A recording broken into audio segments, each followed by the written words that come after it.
उसको ड्रग की बात करते हैं जिनका नाम है एंटी कोआगुलेंट्स। और एंटी कोआगुलेंट्स ये वो ड्रग्स हैं जो कोआगुलेशन को ब्लॉक करेंगे। और इन ड्रग्स को समझने के लिए पहले आपको दो सिस्टम के बारे में जानना होगा। एक जो सिस्टम है उसे हम कहते हैं कोआगुलेशन सिस्टम,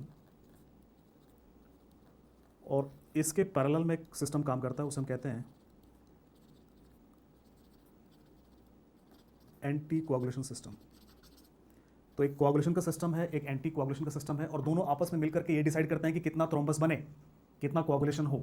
ज़्यादा कोआगुलेशन होगा, ज़्यादा थ्रोम्बोसिस बनेगा तो भी खराब है, कम बनेगा तो भी खराब है। तो दोनों मिलकर के ये डिसाइड करते हैं कि उतना बने जितना आपके शरीर को ज़रूरत है। कोआगुलेशन सिस्टम में होता क्या है, कैसे काम करता है, तो हम डिस्कस नहीं करेंगे कोआगुलेशन सिस्टम, बिकॉज वो बहुत बड़ा है। हम डिस्कस करेंगे वो पार्ट जहाँ पे हमारे ड्रग्स काम करते हैं। तो कोआगुलेशन सिस्टम में अगर आप एंड में देखेंगे तो एंड में जो फैक्टर 10 है वो 10A में कन्वर्ट होता है, और 10A क्या करता है, फैक्टर 2 को 2A में कन्वर्ट करता है। और जो 2A है इसे हम थ्रोम्बिन भी कहते हैं। थ्रोम्बिन या 2A क्या करता है, ये कन्वर्ट करता है आपके फिब्रिनोजन को फिब्रिन में। और वो फिब्रिन किस तरह सीमेंट की तरह काम करता है पहले मैं बता चुका हूँ आपको, राइट। एक क्लॉट को जो है, एक प्लेटलेट प्लग जो है उसको वो स्टेबलाइज करता है। तो ये आपका कोआगुलेशन सिस्टम है।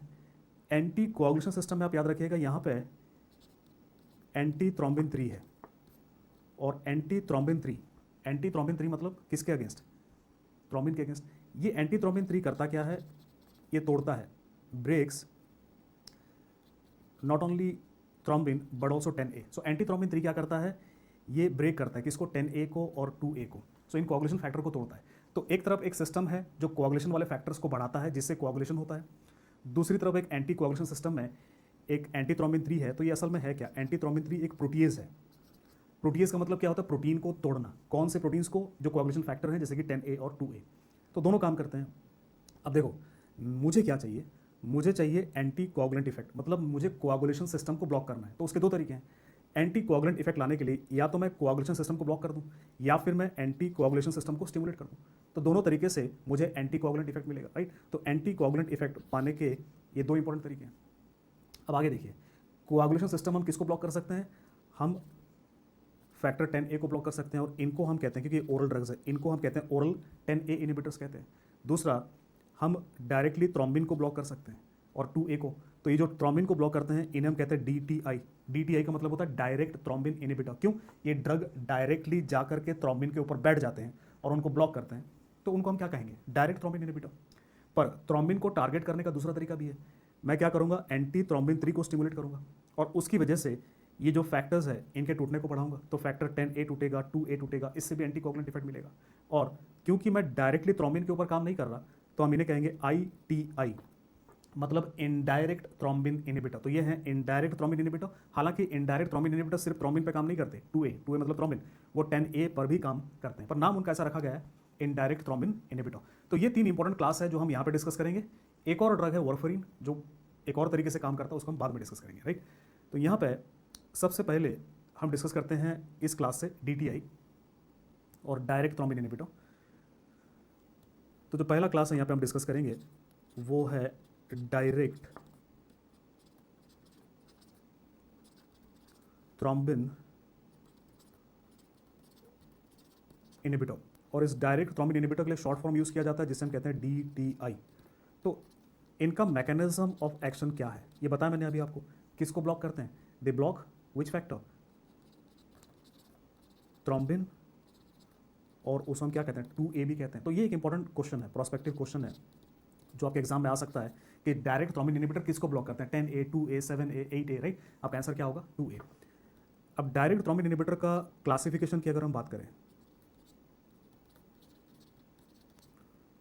तो डायरेक्ट थ्रोम्बिन इनिबिटर को हम क्लासिफाई करते हैं based upon route of administration. कैसे देते हैं आप, क्या आप उन्हें ओरल रूट से दे रहे हैं या क्या आप उन्हें पैरेंट्रल रूट से दे रहे हैं, जैसे कि इंट्राविनस या सबक्यूटेनियस रूट से दे रहे हैं। तो उस पर बेस करके दो क्लास पे हमने डिवाइड किया है। जो ओरल ड्रग है, यहाँ पे एक ड्रग है जिसका नाम है डेबिगेट्रैन। तो डेबिगेट्रैन ओरल डायरेक्ट थ्रोम्बिन इनिबिटर है। ये आपका पहला प्रोस्पेक्टिव क्वेश्चन है, ओरल DTI का नाम क्या है, डेबिगेट्रैन। तो देखो मैं डेबिगैट्रेन डिस्कस करूं इससे पहले एक और क्लास को हम मिला देंगे। तो ये क्या है, ओरल डायरेक्ट थ्रोम्बिन इनहिबिटर है। इसके साथ हम एक और क्लास को मिला देंगे और उस क्लास को हम कहते हैं, वो हमारा दूसरा क्लास बन जाएगा और वो है ओरल 10A इनहिबिटर। तो ये डायरेक्ट थ्रोम्बिन इनहिबिटर जो है ये क्या है, 2A इनहिबिटर। तो एक क्लास है ओरल 2A इनहिबिटर, दूसरा क्लास है oral 10A inhibitor. Oral 10A inhibitor में ड्रग्स हैं हमारे पास जैसे एपिक्साबैन, इडोक्साबैन, रिवारोक्साबैन। तो ये जो ड्रग्स हैं इन्हें हम कहते हैं ओरल 10A इनहिबिटर। आपके नर्सिंग एग्जाम्स के लिए नाम बहुत ज़रूरी है। प्रोस्पेक्टिव क्वेश्चन ये पूछा जाएगा कि इनमें से कौन सा ओरल 10A इनहिबिटर है। अब सवाल ये आता है कि ये जो ड्रग है ओरल डायरेक्ट थ्रोम्बिन इनहिबिटर या 2A इनहिबिटर और ओरल 10A इनहिबिटर, इन दोनों को एक साथ मैं क्यों डिस्कस कर रहा हूँ कि इन दोनों को, ये जो दोनों ड्रग्स हैं इनका यूजेस एक जैसे हैं, बिल्कुल सेम है और प्रॉपर्टीज़ भी एक जैसे हैं। तो इसी वजह से इनको एक ही क्लास में इंक्लूड किया गया है। तो हालांकि हैं ये दोनों अलग अलग मैकेनिज्म ऑफ एक्शन है, दो अलग अलग क्लास है, पर दोनों को मिला करके एक क्लास बनाया गया है और उन्हें हम कहते हैं डोएक। डोएक का मतलब होता है डायरेक्ट एक्टिंग ओरल एंटीकोआगुलेंट्स। तो देखो डायरेक्ट एक्टिंग क्यों कह रहे हैं, क्योंकि ये डायरेक्टली खुद जा करके 2A और 10A पे बैठ जाते हैं, उनको ब्लॉक करते हैं। ओरल एंटीकोआगुलेंट्स क्यों कह रहे हैं, क्योंकि दोनों का रूट क्या है, दोनों का रूट ओरल है। तो इसी वजह से इनको मिला करके एक नाम दिया गया है जिसे हम कहते हैं डोएक और डायरेक्ट ओरल एंटीकोआगुलेंट्स, डोएक। तो ये जो ड्रग्स हैं जिनमें दोनों क्लास आते हैं, इनका यूज़ क्या है। देखो दोस्तों, सबसे पहली बात deep vein thrombosis. Deep vein thrombosis जो कि दिख सकता है आपको हिप और नी सर्जरी के दौरान, राइट। सो हिप और नी सर्जरी में जो डीवीटी होता है, डीप वेन थ्रोम्बोसिस, आप उसके ट्रीटमेंट और प्रोफाइलैक्सिस के लिए यूज़ कर सकते हैं। प्लस इनको हम यूज़ कर सकते हैं फॉर प्रोफाइलैक्सिस ऑफ थ्रोम्बोसिस। और इस थ्रोम्बोसिस की वजह से होता क्या है, stroke. So prophylaxis of thrombosis of stroke in patients of arterial fibrillation. तो ये चीज़ आपने ध्यान में रखना है कि किसी पेशेंट को जब आर्टेरियल फिब्रिलेशन होता है, आर्टेरियम अच्छे से कॉन्ट्रैक्ट नहीं करता, तो ब्लड जमा होकर रहता है और जमा हुआ ब्लड जो है वो अच्छा नहीं होता, क्योंकि वहाँ पे क्या होगा, कोagulation होगा, उससे थ्रोम्बोसिस होगा, वो थ्रोम्बस जाकर के सेरिब्रल थ्रोम्बोसिस कर सकता है, उससे क्या हो सकता है, पेशेंट को स्ट्रोक हो सकता है। तो ये दो इंपॉर्टेंट यूज़ है और ये भी प्रोस्पेक्टिव क्वेश्चन है जो सवाल आ सकता है कि एपिक्साबैन, इडोक्साबैन या डेबिगैट्रेन जो ड्रग्स हैं उनका क्या यूज़ है। तो ये जो क्लास है, जिनमें दो क्लास हैं, उनका यूज़ एक जैसा है। अब मैंने आपसे कहा था कि इन ड्रग्स में इनका कुछ प्रॉपर्टीज़ हैं वो भी एक जैसे हैं। तो इनका वो कौन सा प्रॉपर्टी है जो एक जैसा है। देखो इन ड्रग्स के साथ खासियत क्या है, या ये जो क्लास है जिसे हम डोएक कह रहे हैं, इसका सबसे बड़ा बेनिफिट क्या है, they do not require coagulation monitoring. तो दूसरे ड्रग्स के साथ आपको पीटी, आईएनआर या एपीटीटी को मॉनिटर करना पड़ता है, जो मैं बताऊंगा थोड़ी देर में। पर इनके साथ जो सबसे बढ़िया बेनिफिट है वो ये है। तो एक प्रोस्पेक्टिव क्वेश्चन आपके एग्जाम में आ सकता है, इनमें से कौन से ड्रग के लिए मॉनिटरिंग नहीं करना पड़ता। तो इनमें से जो ड्रग होगा वो आपका आंसर हो सकता है। तो कहने का मतलब ये है कि इन ड्रग्स में कोआगुलेशन मॉनिटरिंग की ज़रूरत नहीं पड़ती, राइट। सो कोआगुलेशन मॉनिटरिंग की ज़रूरत नहीं पड़ती इन ड्रग्स में। साइड इफेक्ट की बात करें दोस्तों, ये एंटी कोआगुलेंट्स हैं और पहले ही मैंने आपसे बताया था कि एंटी कोआगुलेंट से तो ब्लीडिंग करेंगे, और ब्लीडिंग का नर्सिंग इंप्लीकेशन क्या है मैंने आपको पहले ही बताया हुआ कि ब्लीडिंग करेंगे तो हमको क्या करना होता है पेशेंट के साथ, बार बार हम उसको रिपीट नहीं करेंगे। बहरहाल यहाँ पे आपको ये देखना है कि जो ब्लीडिंग है इसका ट्रीटमेंट आप कैसे करेंगे। देखो अगर डेबिगैट्रेन की वजह से ब्लीडिंग है तो यहाँ पे हम एक ड्रग यूज़ करेंगे जिसका नाम है इडारुसिजुमैब। ये एंटी डेबिगैट्रेन मोनोक्लोनल एंटीबॉडी है। और अगर ओरल 10A इनहिबिटर्स की वजह से ब्लीडिंग है तो ये आपका ओरल 2A इनहिबिटर है। अगर ओरल 10A इनहिबिटर की वजह से ब्लीडिंग है, जैसे कि एपिक्साबैन, इडोक्साबैन, रिवारोक्साबैन, उनकी वजह से, तो उसके लिए एक ड्रग हम यूज़ करते हैं और वो है एंडेक्सानेट अल्फा। तो ये दो इंपॉर्टेंट पॉइंट्स हैं जो आपके एग्जाम में आने वाले समय में, खास करके एम्स जैसे एग्जाम में नए क्वेश्चन आते हैं, डिफिकल्ट होते हैं, तो ये डिफिकल्ट सवाल होंगे, पर अगर आपने पढ़ रखा है तो आपको आंसर पता होगा, राइट। तो ये नए सवाल, बिकॉज पुराने सवाल बहुत समय से वारफरीन, हैपरीन पर सवाल आते रहे, पर अब ये नए सवाल आपके एग्जाम में पूछे जाएंगे। तो ये जो ड्रग है इन्हें हम कहते हैं डोएक। अब आते हैं दूसरी तरफ। देखो एक तरफ मैंने डिस्कस किया आपके साथ वो ड्रग्स जिन्हें हम कहते हैं ओरल ड्रग्स। अब हम बात करेंगे पैरेंटल ड्रग्स की। पैरेंटल ड्रग्स की, तो जो पैरेंटल ड्रग्स हैं या पैरेंटल डायरेक्ट थ्रोम्बिन इनहिबिटर हैं, ये दुनिया में आए कैसे? देखो यहाँ पर सबसे पहली बात समझो कि इनको बनाया गया, सोर्स क्या है इनका, इनका सोर्स क्या है? इनको बनाया गया फ्रॉम लीच सलाइवा। लीच का मतलब क्या होता है? लीच का मतलब होता है जोंक। जोंक, राइट? कभी आप तालाब में अगर नहाए होंगे तो आपको पता होगा तालाब में जोंक होते हैं जो क्या करते हैं, खून चूसते हैं जानवरों का। इंसान भी अगर आप नहाएंगे तो कई बार जोंक काट लेता है तालाब में। तो जो जोंक जोंक जो होता है उसके सलाइवा में, राइट, उसके मुंह में जो सलाइवा होता है, उस लीच के सलाइवा में से अपने को एक कंपाउंड मिला। उस कंपाउंड का नाम है हीरोडिन। तो लीच के सलाइवा में से कंपाउंड मिला, उसे हम कहते हैं हीरोडिन। और इस हीरोडिन में से सबसे पहले हमने बनाया semi synthetic drug. Semi synthetic drug का मतलब क्या होता है कि मैंने हीरोडिन, वो कंपाउंड जिसकी वजह से ब्लीडिंग होता है, उसको लेकर के उसमें थोड़ा सा चेंज किया और मैंने एक ड्रग बना दिया लेपिरुडिन। तो हालांकि ये जो ड्रग है आज की डेट पे यूज़ नहीं होता। क्यों यूज़ नहीं होता? Because of side effect, that is hyper sensitivity. क्योंकि इसका स्ट्रक्चर हीरोडिन से मिलता जुलता है और ये एक प्रोटीन है, और मैंने आपको पहले भी बताया कई बार, बाहर का प्रोटीन लोगे तो दिक्कत होगी। तो इसके लिए हमने बंद कर दिया और हमने क्या किया, इनके स्ट्रक्चर को अच्छे से पढ़ा कि क्या है इनका स्ट्रक्चर, और फिर हमने इनमें से सिंथेटिक ड्रग्स बनाए। सिंथेटिक ड्रग्स बनाए, जैसे कि एक ड्रग बनाया हमने इनमें से, उसका नाम है बिवैलिरुडीन। और बिवैलिरुडीन, इसको यूज़ कहाँ पे किया जाता है? इसका जो यूज़ है, it is used as an anticoagulant in acute attack of MI. तो एक एमआई का पेशेंट जिसमें आप पीसीआई कर रहे हैं, पर क्यूटेनियस इंटरवेंशन, उसमें लो मॉलिक्यूलर हैपरिन जो है वो ड्रग ऑफ चॉइस है, पर इनको भी आप यूज़ कर सकते हैं। दूसरा ड्रग जो बनाया हमने यहाँ पे, उसे हम कहते हैं डेसिरुडीन। और ये जो ड्रग है डेसिरुडीन, इसको यूज़ किया जाता है for treatment of DBT, deep vein thrombosis, जो कि आपके हिप और नी सर्जरी में देखने को मिलता है। और यहाँ पे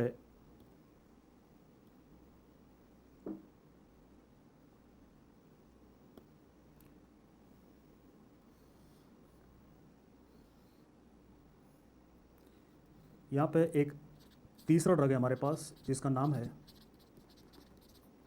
एर्गाट्रोबैन। And argatroban, it is drug of choice for treatment of HIT. HIT is heparin induced thrombocytopenia. HIT का मतलब है हिपैरिन इंड्यूस्ड थ्रोम्बोसाइटोपेनिया, इसका ड्रग ऑफ चॉइस है। और दोस्तों, ये सब से इंपॉर्टेंट प्रोस्पेक्टिव क्वेश्चंस आपके नर्सिंग एग्जाम के लिए, हिट का ड्रग ऑफ चॉइस क्या है। अच्छा, हिट होता क्या है वो मैं बताऊंगा आपको कुछ देर के बाद। इनके साथ हालांकि इनका ड्रॉबैक क्या है? इनका ड्रॉबैक है you need to monitor APTT. तो इनके साथ एपीटीटी को मॉनिटर करना ज़रूरी है, और ये एक इम्पॉर्टेंट नर्सिंग इम्प्लीकेशन है। तो आपके एग्जाम में सवाल आता है कि आप एज ए नर्स काम कर रही हैं और पेशेंट इस पर्टिकुलर ड्रग पे है, जैसे एर्गाट्रोबैन है या डेसिरुडीन है या बिवैलिरुडीन है, आप क्या मॉनिटर करेंगे एज ए नर्स? किस पे आप ध्यान रखेंगे? आपका आंसर क्या होगा? एपीटीटी। अनदर इंपॉर्टेंट पॉइंट, तो एक तो आप मॉनिटर करना पड़ेगा। एक और ड्रॉबैक है, these are contraindicated in renal failure. तो रीनल फेलियर पेशेंट में आप पैरेंटल डीटीआईज को नहीं देंगे। एक लौता एक्सेप्शन जो है वो है एर्गाट्रोबैन। तो आप एर्गाट्रोबैन को दे सकते हैं, यू कैन गिव एर्गाट्रोबैन, बट आप बाकी जो ड्रग्स हैं बिवैलिरुडीन, डेसिरुडीन, इनको नहीं दे सकते, बिकॉज वो डायरेक्टली किससे बाहर जाते हैं? किडनी से। एर्गाट्रोबैन को दे सकते हैं, क्यों? कहाँ से बाहर जाएगा? लिवर से। बहुत सिंपल है, राइट? तो दोस्तों, ये हमने पहला क्लास ऑफ ड्रग देखा। यहाँ पे पहला क्लास ऑफ ड्रग देखा डायरेक्ट थ्रोम्बिन इनहिबिटर, और डायरेक्ट थ्रोम्बिन इनहिबिटर में हमने देखा ओरल भी हैं और पैरेंटल भी हैं। पर इसी के साथ हमने एक दूसरा क्लास भी देखा, और वो जो दूसरा क्लास है उसका नाम क्या है बताओ? जो दूसरा क्लास है जो यहाँ पे डिस्कस किया हमने, वो क्या है? Oral 10A inhibitor, right? सो हमने दो क्लास देख लिया यहाँ पे। अब हम बात करेंगे आपके तीसरे क्लास ऑफ ड्रग की, जिसे हम कहते हैं ITI, मतलब indirect thrombin inhibitors, indirect thrombin inhibitors. देखो हालांकि इनको हम कह रहे हैं इनडायरेक्ट थ्रोम्बिन इनहिबिटर्स, पर इनका जो मेन मैकेनिज्म ऑफ एक्शन है, अगर आपको सवाल पूछेंगे कि एक फैक्टर बताइए जिन पे ये काम करते हैं, तो वो 10A होगा, right, main mechanism of action. अब इनके बारे में एक चीज़ आप समझ लो। देखो इनडायरेक्ट थ्रोम्बिन इनहिबिटर्स में 3 प्रकार के ड्रग्स हैं और वो कैसे काम करते हैं वो देखना है अपने को। एक जो ड्रग है उसे हम कहते हैं अनफ्रैक्शनेटेड हैपरिन, या फिर आप इसको UFH कह लीजिए, अनफ्रैक्शनेटेड हैपरिन। अब इससे कहानी की शुरुआत होती है। तो अनफ्रैक्शनेटेड हैपरिन जो है, इसका सोर्स क्या है? इसका सोर्स है पोर्साइन इंटेस्टिनल म्यूकोजा। तो ये पोर्साइन इंटेस्टिनल म्यूकोजा से बना हुआ है, और मतलब पिग के इंटेस्टाइन के म्यूकोजा से बनाया जाता है। और इसमें इसकी वजह से इसका जो स्ट्रक्चर आप देखेंगे कि ये दिखता कैसा है, अनफ्रैक्शनेटेड हैपरिन दिखता कैसा है। तो इसमें दोस्तों होता क्या है, एक चेन होता है 5 सैकराइड का, इसे हम कहते हैं एक्टिव पेंटासैकराइड, इसे हम कहते हैं एक्टिव पेंटासैकराइड। और इस एक्टिव पेंटासैकराइड के साथ एक बहुत बड़ा पूंछ, लंबा सा बहुत बड़ा पूंछ होता है, इसे हम कहते हैं heteropolysaccharide. This is called as heteropolysaccharide. तो एक एक्टिव पेंटासैकराइड है, दूसरा है एक्टिव पेंटासैकराइड। तो ये इस तरह से दिखता है। अच्छा, इसको एक्टिव पेंटासैकराइड क्यों कहते हैं? क्योंकि ये क्या करता है, ये बाइंड करेगा आपके एंटीथ्रोम्बिन 3 को। तो सपोज ये आपका एंटीथ्रोम्बिन 3 है, और एंटीथ्रोम्बिन 3 को बाइंड करने के बाद ये एंटीथ्रोम्बिन 3 को स्टिमुलेट करेगा, जिसकी वजह से अब एंटीथ्रोम्बिन 3 क्या करेगा, ये आपके फैक्टर 10A को तोड़ेगा।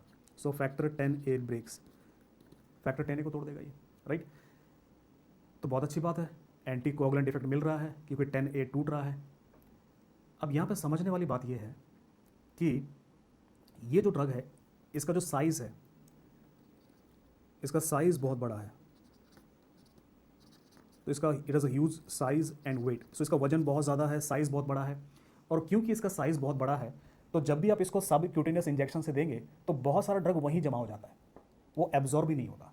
तो सब क्यूटेनियस रूट से बायो अवेलेबिलिटी जो हमारे बॉडी में पहुंचता है वो बहुत कम है। तो मुझे क्या करना पड़ता है, इसको इंट्रावीनस रूट से देना पड़ता है, तो वो दिक्कत है, राइट। प्लस ये शॉर्ट एक्टिंग है। तो हमने इसका हल निकाला। हमने क्या किया, भाई इसका साइज़ बड़ा है, उसकी वजह से वजन बड़ा है, और इस वजह से एब्जॉर्ब नहीं हो रहा। तो मैंने क्या सोचा, क्यों ना मैं इसके साइज़ को काट के छोटा कर दूँ। तो मैंने क्या किया, इसके पूंछ को काट दिया। भाई जब पूंछ को काट दिया तो अब ये कैसे दिखने लगा, अब ये बिल्कुल वैसे ही दिखने लगा। 5 पेंटासैकराइड है, लेकिन अब जो पूंछ है वो छोटा हो गया। अब छोटा होने की वजह से इसका वजन कम हो गया। तो अब इसका नाम क्या पड़ा, LMWH, मतलब low molecular weight heparin. Low molecular weight क्योंकि छोटा हो गया ये। और यहाँ पे ड्रग्स हैं हमारे पास जैसे कि इनॉक्सापैरिन, टिंजापैरिन, डेल्टेपैरिन। तो ये जो ड्रग्स हैं दोस्तों, इनको लो मॉलिकुलर वेट हैपरिन कह रहे हैं। तो कितना काटा है आपने, उसके हिसाब से अलग अलग ड्रग्स बनाए गए हैं। तो ये जो ड्रग्स हैं, अब ये भी क्या करेगा, ये भी आपके ये जो ड्रग्स हैं दोस्तों,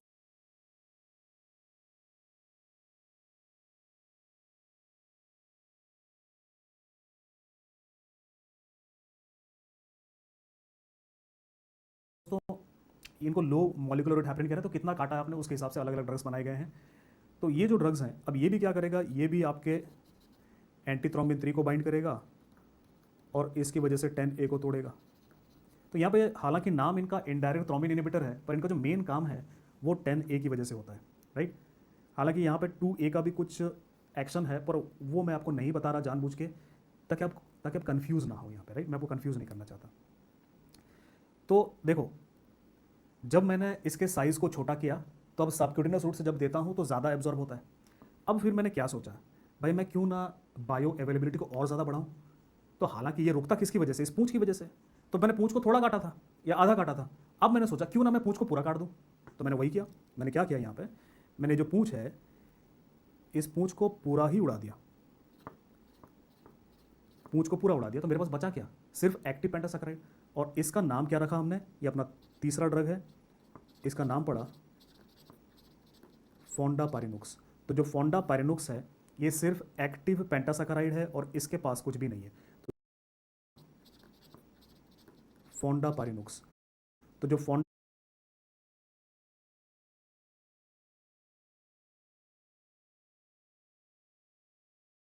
फोंडापाइरिनुक्स है ये सिर्फ एक्टिव पेंटासाकाराइड है और इसके पास कुछ भी नहीं है। तो ये क्या करेगा, ये भी आपके एंटी थ्रोम्बिन 3 को बाइंड करेगा और उसकी वजह से 10A जो फैक्टर है वो टूटेगा, 10A ब्रेक्स, राइट। तो कहने का मतलब ये है कि हम तीनों में ही, इन तीनों में 10A को तोड़ रहे हैं। फ़र्क इतना है कि किसके पास पूंछ कितना बड़ा है, किसके पास छोटा है और किसके पास बिल्कुल नहीं है। और दोस्तों इन सब के अपने अपने फ़ायदे हैं। देखो इसका फ़ायदा अगर मैं बताऊं तो ये पहले हम यहाँ पे बात करते हैं UFH की। तो अनफ्रैक्शनेटेड हैपरिन आप इसको सबक्यूटेनियस रूट से देंगे तो लो बायो अवेलेबिलिटी होगा, लो बायो अवेलेबिलिटी। तो सबक्यूटेनियस रूट से बायो अवेलेबिलिटी लो क्यों है, क्योंकि ज़्यादातर ड्रग वहीं रह जा रहा है, राइट। तो इसी वजह से सबक्यूटेनियस रूट से जो यूज़ है वो आप सिर्फ प्रोफाइलैक्सिस में दे सकते हैं, ट्रीटमेंट में नहीं दे सकते।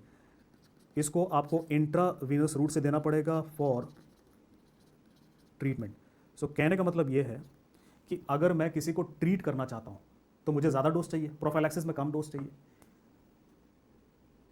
प्रोफाइलैक्सिस में कम डोज चाहिए। तो सबक्यूटेनियस रूट से कम डोज में काम चल जाता है, पर ज़्यादा डोज सबक्यूटेनियस रूट से मैं नहीं दे सकता। भाई सबक्यूटेनियस रूट से एक लिमिट है ना, आप कितना ड्रग दे सकते हैं, इंट्रावीनस से तो कोई लिमिट नहीं है। तो सबक्यूटेनियस रूट से जितना ड्रग आप दे सकते हैं वो सिर्फ प्रोफाइलैक्सिस में काम आता है, वो ट्रीटमेंट में काम नहीं आता। पर इंट्रावीनस रूट से मैं ज़्यादा से दे सकता हूँ, ट्रीटमेंट में काम आएगा। पर यहाँ पे ये जो दो ड्रग्स हैं इसकी मैं बात करूँ LMWH, तो यहाँ पे हाई है bioavailability by subcutaneous route और यहाँ पे very high bioavailability by subcutaneous root.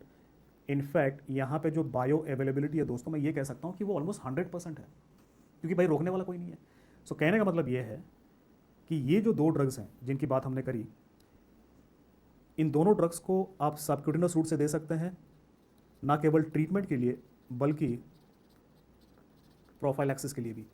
तो आप ट्रीटमेंट और प्रोफाइलैक्सिस दोनों में सबक्यूटेनियस रूट में दे सकते हैं। तो ये पहला डिफरेंस है।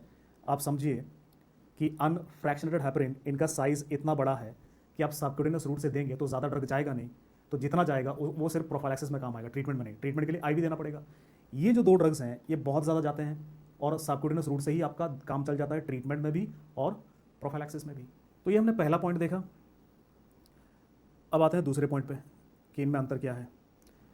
अब दूसरे पॉइंट की बात करते हैं, तो यही हम डिस्कस करेंगे UFH, LMWH और फोंडापाइरिनुक्स। तो इन तीनों में क्या अंतर है, दूसरा पॉइंट देखो। यहाँ पे जो मैंने आपको बताया कि जब भी आप इन ड्रग्स को देंगे, UFH को या LMWH को या फोंडापाइरिनुक्स को, तो इनका जो रूट क्या होगा, IV या सबक्यूटेनियस होगा, वो बताया मैंने आपको। अब देखो यहाँ पे एक चीज़ समझने की कोशिश करो कि जब भी आप इनको देंगे तो जो UFH है it is metabolised by reticuloendothelial system. तो जो आपका रेटिकुलो एंडोथेलियल सिस्टम है, मैक्रोफेजेस हैं, वो इसको लेकर के मेटाबोलाइज करते हैं। और उसके पीछे कारण क्या है, उसके पीछे जो कारण है वो उसका ये बड़ा वाला पूंछ है। तो इस पूंछ को पकड़ते हैं मैक्रोफेज और बोलते हैं बेटा तू इधर आ, और उसको खा जाते हैं। मतलब वो आपके बॉडी में से बाहर जाता ही नहीं, वो आपके बॉडी में ही खप जाता है हैपरिन। पर ये जो दो ड्रग्स हैं these are excreted unchanged by kidney. तो इनमें आपको एक चीज़ समझना होगा भाई, जब ये किडनी से बाहर जाते नहीं, आपके बॉडी में रेटिकुलो एंडोथेलियल सिस्टम से ही खप जाते हैं, बाहर नहीं जाते। मतलब मैं ये कह सकता हूँ these are safe in renal failure. तो ये एक पॉइंट है जो हम इससे निकाल सकते हैं। और इनके बारे में मैं कह सकता हूँ these are Contra indicated in renal failure. तो उनको रीनल फेलियर में नहीं देना, राइट। तो ये एक पॉइंट है जो हम यहाँ से सीख सकते हैं। दूसरा पॉइंट ये है, रेटिकुलो एंडोथेलियल सिस्टम ये बहुत जल्दी जल्दी आपके हैपरिन को खा जाता है। इसका मतलब इसकी वजह से जो अनफ्रैक्शनेटेड हैपरिन है वो बहुत शॉर्ट एक्टिंग है, बिकॉज आपके मैक्रोफेजेस रेटिकुलो एंडोथेलियल सिस्टम में जो है वो इसको ढूंढ ढूंढ के खा जाएंगे। पर ये जो ड्रग्स हैं ये क्या है भाई, ये मेटाबोलाइज हो नहीं रहे, ये किडनी से धीरे धीरे निकलेंगे, तो ये क्या है, लॉन्ग एक्टिंग है। तो अब समझो यहाँ पे गेम, जब बहुत शॉर्ट एक्टिंग है तो इनको कैसे देना पड़ेगा, मल्टीपल डोजेस, दिन में 3 बार 4 बार देना पड़ेगा। ये लॉन्ग एक्टिंग है तो कैसा देना पड़ेगा, सिंगल डोज। तो दिन में 1 डोज दिया, दिन भर में काम चल रहा है। तो आप समझो, अगर मैं ग्राफ बनाऊं तो किसी ग्राफ में अगर देखेंगे तो दिन भर में ये 24 घंटे का ग्राफ है, 24 आवर। तो मैंने ये जो ड्रग जो है बार बार दिया, सपोज 4 बार दिया, 24 घंटे में 4 टाइम्स दिया। तो ये मैंने ड्रग दिया, उसका प्लाज्मा कंसंट्रेशन का ग्राफ है, तो बढ़ा, फिर दूसरा दिया, फिर बड़ा कम हुआ, फिर दूसरा दिया, बड़ा कम हुआ, फिर चौथा दिया, बड़ा कम हुआ। तो जो इफेक्ट है वो बढ़ता कमता रहेगा। यहाँ पे मैंने 1 बार इंजेक्शन दिया, कितना बार देना, सिर्फ 1 बार, और वो जो इफेक्ट है दिन भर एक जैसा रहा। मतलब जो इफेक्ट है यूएफएच के साथ वो प्रेडिक्टेबल नहीं है। और इस वजह से यहाँ पे जो तीसरा पॉइंट है अपने को याद रखना है, we need to monitor APTT. APTT मतलब activated partial thromboplastin time, right. So APTT को मॉनिटर करना पड़ता है। यहाँ पे नो मॉनिटरिंग इज रिक्वायर्ड। तो दोस्तों आपको ये समझना है कि अनफ्रैक्शनेटेड हैपरिन में मॉनिटरिंग करना पड़ता है। और एक इंपॉर्टेंट क्वेश्चन आपके एग्जाम में आ चुका है कि हैपरिन के साथ किसको मॉनिटर करना होता है, एपीटीटी को। पर एलएमडब्ल्यूएच और फोंडापाइरिनोक्स, ये जो 2 ड्रग्स हैं, इनके साथ मॉनिटरिंग करने की ज़रूरत नहीं पड़ती, क्योंकि इनके साथ जो इफेक्ट है वो बहुत ही प्रेडिक्टेबल है, कैसे काम करेंगे। यहाँ पे आप देख सकते हो इफेक्ट ऊपर नीचे, तो यहाँ पे मॉनिटर करना पड़ सकता है। सो ये दूसरी बात है जिससे हमने बहुत सारी चीज़ें निकाली। तीसरी बात देखो, ये जो ड्रग्स हैं जब आप देंगे तो इनके साथ एक साइड इफेक्ट हो सकता है, और उसे हम कहते हैं हिट। मैंने आपको पहले बताया था, हिट का मतलब फुल फॉर्म बताया था मैंने, हिपैरिन इंड्यूस्ड थ्रोम्बोसाइटोपिनिया। और हिपैरिन इंड्यूस्ड थ्रोम्बोसाइटोपिनिया के पीछे कारण कौन है, हिपैरिन इंड्यूस्ड थ्रोम्बोसाइटोपिनिया के पीछे कारण है वो भी ये पूंछ है। इस पूंछ की वजह से होता है हिपैरिन इंड्यूस्ड थ्रोम्बोसाइटोपिनिया। मतलब आप समझ सकते हो कि हिपैरिन इंड्यूस्ड थ्रोम्बोसाइटोपिनिया ज़्यादा कौन करेगा, सबसे ज़्यादा कौन करेगा, ये अनफ्रैक्शनेटेड। फिर ये किसके साथ बिल्कुल भी नहीं दिखेगा, फोंडापाइरिनोक्स। तो ये इंपॉर्टेंट पॉइंट है कि अगर हम हिट की बात करें, हिपैरिन इंड्यूस्ड थ्रोम्बोसाइटोपिनिया, तो सबसे ज़्यादा मैक्सिमम रिस्क किसके साथ है, यूएफएच के साथ। उसके बाद सेकंड मैक्सिमम रिस्क किसके साथ है, एलएमडब्ल्यूएच के साथ। और यहाँ पे अगर हम बात करें फोंडापाइरिनोक्स, इसके साथ नो रिस्क ऑफ हिट। तो ये हिट नहीं करता, बल्कि fondaparinux is use for treatment of HIT. तो दोस्तों ये एक इंपॉर्टेंट पॉइंट है, फोंडापाइरिनोक्स हिट के ट्रीटमेंट में यूज होता है। पर ये जो दोनों ड्रग्स है ये खुद हिट करते हैं, तो ये भी हिट कर सकता है, यूएफएच एलएमडब्ल्यूएच भी हिट कर सकता है। तो इन दोनों को आप यूज़ नहीं कर सकते हिट के ट्रीटमेंट में। तो ये आपका तीसरा इंपॉर्टेंट पॉइंट है। चौथा, एक ड्रग आप यूज़ कर सकते हैं, राइट। सो इनका जो साइड इफेक्ट होगा, सभी ड्रग्स का साइड इफेक्ट होगा ब्लीडिंग। भाई एंटीकोआगुलेंट से साइड इफेक्ट क्या होगा, ब्लीडिंग होगा। और ब्लीडिंग जब होता है तो ट्रीटमेंट में हम क्या यूज़ करते हैं, एक ड्रग यूज़ करते हैं जिसका नाम है प्रोटामिन सल्फेट, एंटीडोट है। ये आपके नर्सिंग एग्जाम में सवाल पूछा जा चुका है कि जो ब्लीडिंग होता है हिपैरिन के साथ, उस ब्लीडिंग के लिए आप क्या यूज़ करते हैं, प्रोटामिन सल्फेट। और इसको इंट्राविनस रूट से दिया जाता है, स्लो इन्फ्यूजन। ये इंपॉर्टेंट नर्सिंग एप्लीकेशन है, कैसे दिया जाता है, स्लो इन्फ्यूजन। और कितना दिया जाता है, 1 milligram for 100 units of heparin. So heparin के हर 100 यूनिट के लिए आपको 1 मिलीग्राम प्रोटामिन सल्फेट का यूज़ करना है। तो ब्लीडिंग होगा तो ये देंगे। अब देखो प्रोटामिन सल्फेट काम कैसे करता है, अब थोड़ा सा अपने को फिर से पीछे जाके देखना पड़ेगा कि प्रोटामिन सल्फेट काम कैसे करता है। तो प्रोटामिन सल्फेट आप समझ जाओ, प्रोटामिन सल्फेट वो बाइंड करता है, इस पूंछ को बाइंड करता है। तो प्रोटामिन सल्फेट यहाँ बाइंड करेगा, हाँ करेगा, पर यूएफएच के मुकाबले यहाँ पे कम बाइंड करेगा क्योंकि पूंछ का साइज छोटा है। क्या प्रोटामिन सल्फेट यहाँ बाइंड करेगा, नहीं करेगा।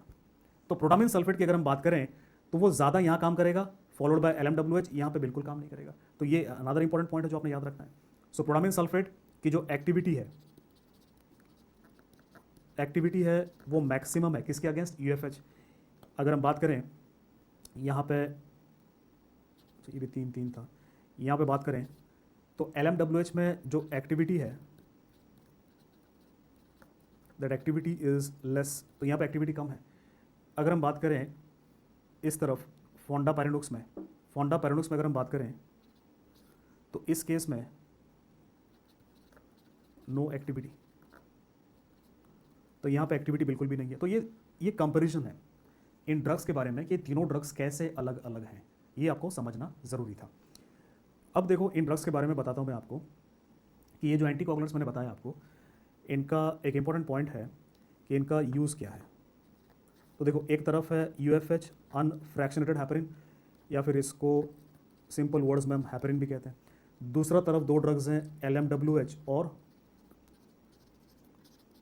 फोंडापारिनुक्स, राइट। तो ये दोनों अलग अलग हैं।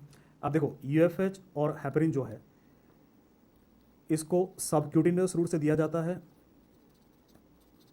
प्रोफाइलैक्सिस के लिए, और इंट्रावीनस रूट से दिया जाता है ट्रीटमेंट के लिए। तो यहाँ तक हम देख चुके हैं।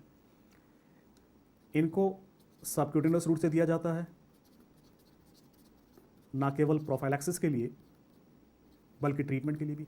तो प्रोफाइलैक्सिस हो चाहे ट्रीटमेंट हो, LMWH और फोंडापारिनुक्स दोनों को सबक्यूटिनियस रूट से दिया जाता है। क्यों, ये मैं आपको पहले बता चुका हूँ। देखो मैं चाहता तो मैं डायरेक्टली यहीं से स्टार्ट कर सकता था, जो पीछे मैंने आपको कहानी बताई मैं नहीं बताता, पर मैं ये चाहता हूँ कि मैं आपको समझा सकूँ कि भाई जो कुछ भी हो रहा है फार्मा में उसके पीछे कारण क्या है, रीज़न क्या है। क्योंकि जब आप कारणों को समझते हैं तो आप चीज़ों को लंबे समय तक याद रख सकते हैं। ठीक है, अब देखो ये आज की डेट पे आपको कौन सा ड्रग बेहतर लगा, ज़्यादा प्रीफर किसको करेंगे? तो जाहिर सी बात है इनको प्रीफर करेंगे क्योंकि लंबे समय तक काम करते हैं, राइट। तो इनका जो डोज है वो ओडी है। यहाँ पे जो डोज है मैंने आपको बताया था, यहाँ पे मल्टीपल डोजिंग देना पड़ता है। तो जाहिर सी बात है कि यहाँ पे सबक्यूटेनियस रूट से आप दे सकते हैं, एक दिन में एक बार दे सकते हैं, तो इनको प्रीफर करेंगे। And these are the drug of choice, this are the drug of choice for thrombosis treatment and prophylaxis. For example इनको कहाँ यूज़ करते हैं हम इनको? देखो we use them in patients of MI। So एक MI का पेशेंट है जिसको अक्यूट अटैक ऑफ MI है, तो MI में डिस्कस किया था हमने, वहाँ पे अपने को एंटीकोगुलेंट्स यूज़ करना पड़ता है। एक पेशेंट है अनस्टेबल एंजाइना का, वहाँ भी अपने को एंटीकोगुलेंट्स यूज़ करना पड़ता है। पेशेंट है पल्मोनरी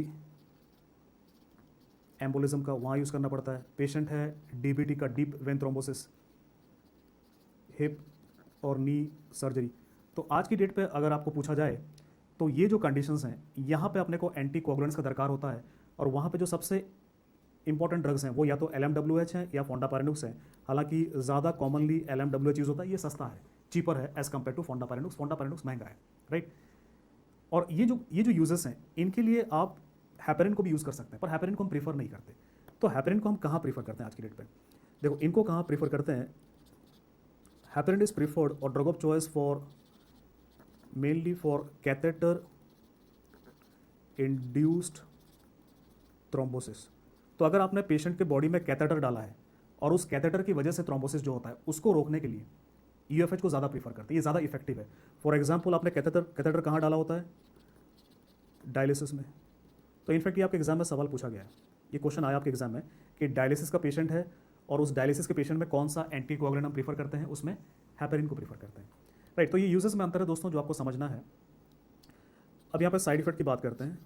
देखो साइड इफेक्ट क्या करेंगे ये जो एंटीकोगुलेंट्स हैं, side effect you can remember as hot. H से आप याद रख सकते हैं, it can cause, heparin can cause hyperkalaemia. तो ये हेपरिन के साइड इफेक्ट्स हैं। Hyperkalaemia, it can cause hair loss, heparin can cause osteoporosis and thrombocytopenia. और जो थ्रोम्बोसाइटोपिनिया है इसे हम कहते हैं हिपैरिन इंड्यूस्ड थ्रोम्बोसाइटोपिनिया। और ये जो हिपैरिन इंड्यूस्ड थ्रोम्बोसाइटोपिनिया है इसका ड्रग ऑफ चॉइस क्या है दोस्तों, मैं बताया था मैंने आपको, इसका जो ड्रग ऑफ चॉइस है वो क्या है? एर्गाट्रोबैन ड्रग ऑफ चॉइस है। और क्या यूज़ कर सकते हैं ट्रीटमेंट के लिए, कुछ याद आ रहा है? एक ड्रग बताया था मैंने आपको फोंडापारिनुक्स, तो आप फोंडापारिनुक्स को भी यूज़ कर सकते हैं इसमें, राइट। तो थोड़ी देर पहले बताया था मैंने आपको कि फोंडापारिनुक्स को भी यूज़ कर सकते हैं। तो ये हैपरिन के साइड इफेक्ट्स हैं, और यहाँ पे ये जो साइड इफेक्ट्स हैं ये इंपॉर्टेंट हैं। यहाँ पे प्रोस्पेक्टिव क्वेश्चन आपको साइड इफेक्ट में आएंगे, राइट। तो ये हमने देखा ITI और इनडायरेक्ट थ्रोम्बिन इनहिबिटर। अब बात करेंगे चौथे क्लास की, और जो हमारा चौथा क्लास है इन्हें हम कहते हैं कोमारिन्स। और यहाँ पे जो सबसे इम्पॉर्टेंट ड्रग है जो यूज़ होता है वो हम डिस्कस करेंगे वारफरीन। तो वारफरीन का सबसे पहले देखो दोस्तों मैकेनिज्म ऑफ एक्शन, ये समझाता हूँ मैं आपको कि वारफरीन काम कैसे करता है। तो देखो आपकी बॉडी में जो विटामिन के है वो कन्वर्ट होता है एक्टिव विटामिन के में। तो विटामिन के अपने आप में एक्टिव नहीं होता, उसको एक्टिवेट करना पड़ता है और उसके लिए एक एंजाइम चाहिए होता है जिसे हम कहते हैं VKORC, विटामिन के ऑक्सीडोरिडक्टेस। तो विटामिन के ऑक्सीडोरिडक्टेस करता क्या है, विटामिन के को एक्टिवेट करता है। और विटामिन के जब एक्टिवेट होता है तो एक्टिवेटेड विटामिन के एक एंजाइम को स्टिमुलेट करता है जिसे हम कहते हैं गामा कार्बोक्सिलेज। ये एक एंजाइम को स्टिमुलेट करता है जिसे हम कहते हैं गामा कार्बोक्सिलेज। और गामा कार्बोक्सिलेज जब एक्टिवेट होता है तो ये क्या करता है, it stimulates coagulation factor like 2, 7, 9, 10। तो ये एक इंपॉर्टेंट क्वेश्चन है जो आपके एग्जाम में आता है कि विटामिन के डिपेंडेंट फैक्टर्स कौन से हैं। तो ये विटामिन के डिपेंडेंट फैक्टर्स हैं। तो एक कोआगुलेशन फैक्टर्स हैं, इट ऑल्सो स्टिमुलेट्स और एक्टिवेट्स 2, 7, 9, 10। तो ये एक इंपॉर्टेंट क्वेश्चन है जो आपके एग्जाम में आता है कि विटामिन के डिपेंडेंट फैक्टर्स कौन से हैं। तो ये विटामिन के डिपेंडेंट फैक्टर्स हैं। तो एक कोआगुलेशन फैक्टर्स हैं, इट ऑल्सो स्टिमुलेट्स और activates protein C and S. तो दोस्तों ये जो प्रोटीन सी और एस है ये एंटी कोआगुलेंट प्रोटीन है, मतलब विटामिन के कोआगुलेशन फैक्टर्स को भी एक्टिवेट करता है, एंटी कोआगुलेशन फैक्टर्स को भी एक्टिवेट करता है, राइट। अब देखो मुझे इस चीज़ को रोकना है और इस चीज़ को रोकने के लिए हम क्या करेंगे, VKORC को ब्लॉक कर देंगे। किसको दे करके, वारफरीन को दे करके। अगर मैंने ब्लॉक कर दिया तो ये एक्टिवेशन ब्लॉक हो गया, ये एक्टिवेशन ब्लॉक हो गया तो ये एक्टिविटी ब्लॉक हो जाएगी, जिसकी वजह से ये जो फैक्टर्स हैं इनकी एक्टिविटी कम हो जाएगी। और इन फैक्टर्स कम होने की वजह से जो इफेक्ट आएगा उसे हम क्या कहते हैं, एंटी कोआगुलेंट इफेक्ट कहते हैं, एंटी कोआगुलेंट इफेक्ट कहते हैं। तो देखो दोस्तों यहाँ पे इनको हम डायरेक्ट नहीं कहते, ये भी एक तरह से इनडायरेक्ट ही काम कर रहे हैं, पर ये थ्रोम्बिन को ब्लॉक नहीं कर रहे, ये जो है दूसरे फैक्टर्स पे काम कर रहे हैं। तो इस वजह से इन्हें हम कहते हैं कोमारिन्स, जो कि विटामिन के डिपेंडेंट फैक्टर्स पे काम करते हैं। अब देखो एंटी कोआगुलेंट इफेक्ट यहाँ पे आएगा ज़रूर, पर ये जो एंटी कोआगुलेंट, देखो आपने विटामिन के दिया, इस चीज़ को समझो, आपने विटामिन के को ब्लॉक करने के लिए वारफरीन दिया, वारफरीन ने विटामिन के को कम किया, गामा कार्बोक्सिलेज कम हुआ और उसके बाद ये फैक्टर्स कम होंगे, राइट, और उसके बाद ये भी फैक्टर्स कम होंगे। पर यहाँ पे होता क्या है कि इनके कम होने में और एंटी कोआगुलेंट इफेक्ट आने में इट टेक्स 5 डेज। मतलब वारफरीन को काम करने में मैंने आज शुरू किया तो आज वो काम नहीं करेगा, उसको काम करने में कितना दिन चाहिए, 5 दिन चाहिए, 5 डेज। सो इसे आप कह सकते हैं कि इट हैज़ डिलेड इफेक्ट। तो इसका जो इफेक्ट है वो डिलेड है, काफ़ी समय के बाद आता है, delayed effect is C, right. तो इसी दौरान दिक्कत क्या हो सकता है कि अगर प्रोटीन सी और एस अगर ये जल्दी डिक्रीज कर जाते हैं, भाई ये 5 दिन के बाद, 5 दिन के बाद इफेक्ट आएगा, उससे पहले अगर ये जल्दी डिक्रीज कर जाते हैं, if there is a faster decrease in protein C and S, तो इसकी वजह से क्या हो सकता है, इसकी वजह से थ्रोम्बोसिस हो सकता है। मतलब ये एंटी कोआगुलेंट है पर ये खुद थ्रोम्बोसिस कर सकता है और उसकी वजह से स्किन नेक्रोसिस हो सकता है। तो वारफरीन स्किन नेक्रोसिस करता है, ये एक साइड इफेक्ट है, उसके पीछे कारण क्या है, प्रोटीन सी और एस का कम होना। तो अब अगर रूट की बात करें, देखो वारफरीन ये एक ओरल ड्रग है, ओरल एंटीकोआगुलेंट है और ये डायरेक्ट एक्टिंग नहीं है। देखो पहले मैंने बताया था direct acting oral anticoagulant, because वो फैक्टर्स पर डायरेक्टली काम करते थे, डायरेक्टली काम नहीं कर रहा है, किसके थ्रू काम कर रहा है, विटामिन के थ्रू, राइट। इसका यूज़ कहाँ है, देखो दोस्तों इसको भी आप DVT में यूज़ कर सकते हैं, जो कि हिप और नी सर्जरी के वजह से होता है, और इसके ट्रीटमेंट में और प्रोफाइलैक्सिस में, दोनों में यूज़ कर सकते हैं। इसको हम आर्ट्रियल फिब्रिलेशन में भी यूज़ कर सकते हैं, जो मैंने आपको पहले बताया था कि आर्ट्रियल फिब्रिलेशन में हम यूज़ करते हैं टू डिक्रीज थ्रोम्बोसिस, और उसकी वजह से जो स्ट्रोक होता है उसको कम करने के लिए हम यूज़ करते हैं इनको, right. So deep vein thrombosis में यूज़ कर सकते हैं, हिप और नी सर्जरी में। इसके अलावा it is also use as an anticoagulant in antiphospholipid antibody syndrome. इनको हम एंटीफॉस्फोलिपिड एंटीबॉडी सिंड्रोम में भी यूज़ करते हैं, बिकॉज यहाँ पर भी थ्रोम्बोसिस देखने को मिलता है। अब वारफरिन के बारे में दोस्तों ये तो इनके यूजेस हैं। अगर इनकी साइड इफ़ेक्ट की बात करें तो ये ब्लीडिंग करेंगे, राइट। उसका ट्रीटमेंट कैसा होता है थोड़ी देर में बताऊंगा मैं आपको। ये टेराटोजेनिक है, टेराटोजेनिक है, और टेराटोजेनिसिटी के नाम पे दिखता क्या है इनके साथ, इनके साथ नेज़ल हाइपोप्लेजिया होता है। तो जो नाक है वो चपटा नाक होता है, उसको मिड फेशियल हाइपोप्लेजिया भी कहता है, राइट। सो जिस तरह से चाइनीज़ दिखते हैं तो चाइनीज़ की तरह चपटा नाक हो जाता है बच्चे का, नेज़ल हाइपोप्लेजिया। और they can also cause stippled epiphyseal calcification. तो ये दो इंपॉर्टेंट टेराटोजेनिक इफेक्ट दिखते हैं, और इसी वजह से warfarin is Contra indicated in pregnancy. तो दोस्तों प्रेगनेंसी में हम प्रीफर किसे करते हैं, which is the preferred anticoagulant. तो प्रेगनेंसी में आप हेपेरिन को प्रीफर करते हैं, बिकॉज हेपेरिन प्लेसेंटा को क्रॉस नहीं करता, heparin does not cross placenta, right. तो ये चीज़ याद रखिएगा, प्रेगनेंसी में किसको यूज़ नहीं करते, वारफरिन, किसको यूज़ करते हैं, हेपेरिन।